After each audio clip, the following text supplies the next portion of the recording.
On va vous parler des élections européennes, c'est bientôt, vous le savez, et ça aura lieu le 25 mai. D'ailleurs, y aura-t-il une émission spéciale à Télématin? Bien sûr. Et on vous parlera cette fois-ci du Parlement de Strasbourg. Vous savez, les eurodéputés, ils siègent pendant 4 jours. Le reste du temps, ils sont à Bruxelles. Et c'est aller-retour, on en a déjà parlé, ça les fatigue et ça coûte une fortune. Ça fatigue qui? Les eurodéputés, figurez-vous. Vous direz, c'est pas la première fois qu'ils râlent. Mais non, là, cette fois-ci, ils sont 75% à dire il y en a marre. Qu'est-ce que ça va changer, cette râlerie-là? Bonjour François. Bonjour William, alors effectivement les eurodéputés ne sont pas très contents, on va le voir. Alors pourquoi cette situation? Pourquoi le Parlement européen a-t-il 2 sièges? Alors en ce qui concerne Strasbourg, eh bien c'est évidemment très symbolique, ça symbolise la réconciliation de la France et de l'Allemagne. Et pour ce qui concerne Bruxelles, eh bien au fil des années, le Parlement qui se trouve ici à Bruxelles a pris de plus en plus d'importance. Et aujourd'hui, eh bien on a une situation tout à fait étrange avec en fait 2 parlements, il y a 2 hémicycles. Chaque député européen a par exemple 2 bureaux et chaque mois, vous l'avez dit, il doit déménager. Regardez le reportage que nous avons effectué avec Pascal Verdeau et Tahar Nasri. Tous les vendredis avant la session à Strasbourg, on prend toutes ces affaires, on prend tous ces dossiers qu'on embarque dans la malle. Une fois par mois, c'est la même transhumance. Cette assistante parlementaire déménage tout le contenu de son bureau de Bruxelles.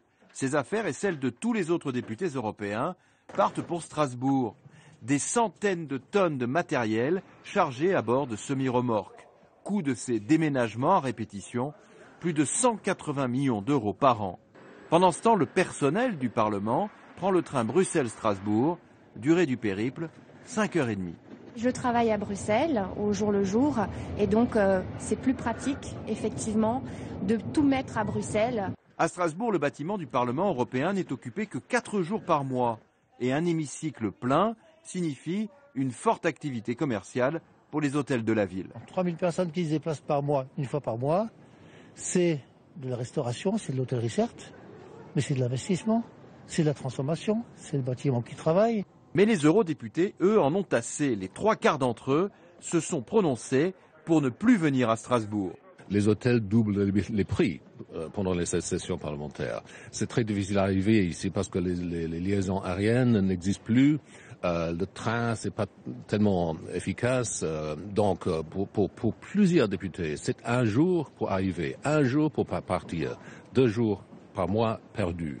La France estime que, quoi qu'il en coûte sur le plan économique et écologique, les députés européens doivent continuer à siéger à Bruxelles et à Strasbourg. Voilà, problème est réglé. On refera ce sujet l'année prochaine, à peu près à la même date. Évidemment, c'est un sujet qui est tellement délicat, on en parle, mais ça ne changera jamais. Et les 180 millions d'euros, c'est à la charge de qui? C'est le Parlement qui paye? C'est vous? C'est nous?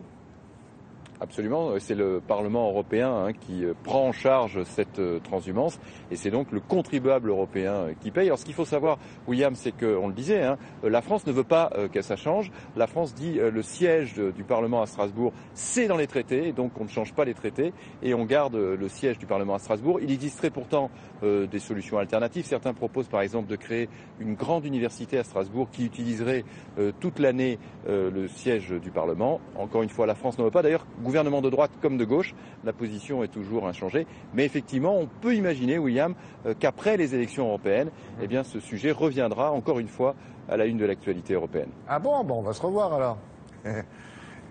Avec plaisir. Merci François.